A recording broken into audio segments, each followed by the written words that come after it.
My name is Deborah Hejin Pang. I'm 23 years old and I currently live in Los Angeles, California. Went to school with mostly Korean folks. In elementary, for middle, I moved further out to the valley and then came back to LA for high school. So growing up, I became more and more distant from the Korean community in K-Town out of choice more than anything else. And I think that had to do a lot with me distancing myself from my family as well. I think it started in the church, just being constantly surrounded by Korean families, Korean kids my age. I felt very jaded by the Korean community and just the way they treated other folks, not just other Korean folks, but also like the brown and black community in Los Angeles. If I wanted to take care of myself, it wasn't okay for me to be around anymore. Between like Korean kids is translated from the relationships Korean parents had with each other, and Korean kids learning that and feeling like it's fine to be bullying other kids, and that made me realize that the things I cared about I wouldn't be able to find within these groups of people, and the changes I wanted to see around me weren't reflected in these groups. So I think that's when I was like, okay, this isn't healthy for me, this community isn't healthy for me, so I need to find my answers elsewhere. My Korean friends in high school, kind of like, there was like a divide, I guess, in K-Town. There's like the church Koreans and then like the K-Town Koreans. I think it was more rooted in my family though than anything else. I knew that I did not want to be the kind of person or the kind of people my family members were at the time, or like the people surrounding my family members. And I think that really shaped my values and what I cared about, who I wanted to be around. Are you willing to face certain issues that you're dealing with, or are you just trying to run away? And for me, I think a lot of the time it was running away, just because I didn't know what else to do. And by finding other people outside of the Korean community who did relate to what I was going through, that helped me, I think, realize, okay, it was partially like self-hatred, but also there are good people in the community, and I didn't realize that, and I couldn't see that because I was surrounded by a specific group of Koreans, I think, growing up in Koreatown. And it just made me realize, okay, I need to try. I want to see these changes in my community. Just made me question a lot of things that I'm still questioning to this day. Something that has saved my life is music and sound in general. And something that has strongly influenced me recently was traditional Korean music, and hearing it for the first time a couple of years back. Went to a Pansori concert, and for some reason I just broke down in tears, and I hadn't cried for a couple of years. I think something did really touch me, and I couldn't explain what.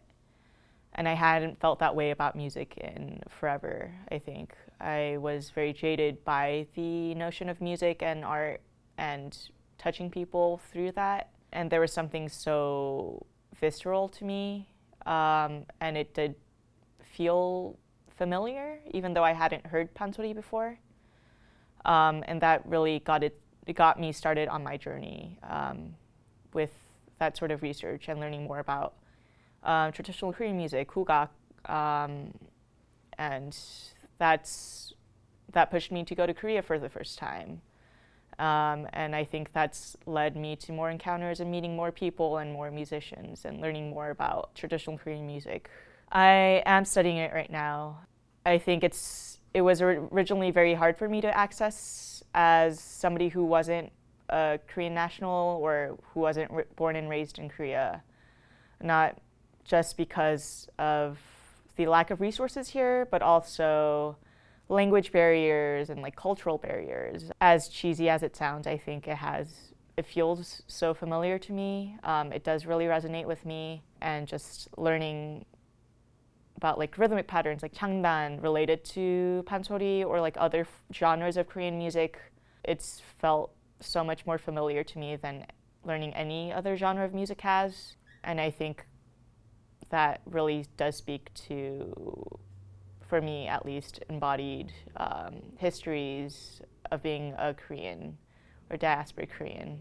And I think there are a lot of movements just in the US nationwide of people like using Pumur to, protest, There are a lot of Koreans who are realizing, okay, Korean music is integral to movement building and just reclaiming who we are as diasporic Koreans.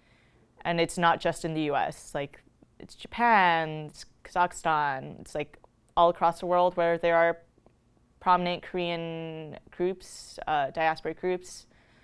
Music is such an integral part of our community. Learning more about, I think, the histories of these movements and how music plays such an important role in all of them. It's empowering.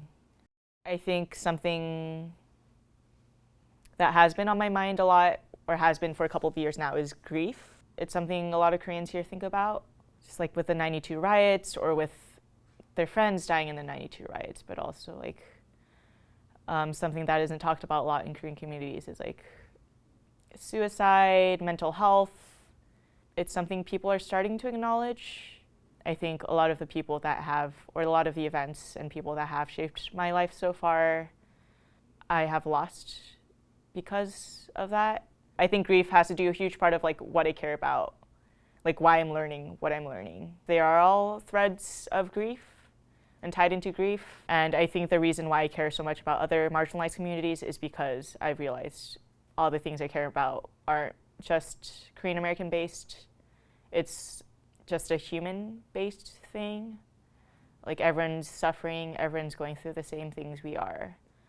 And something I've been frustrated with the Korean American community about is that they aren't willing to extend that same empathy to others. And that's what I really want to see in our community, is people realizing that it isn't just about us, it's about everyone. My name is Deborah Hejin Pang, and this is my Korean American story.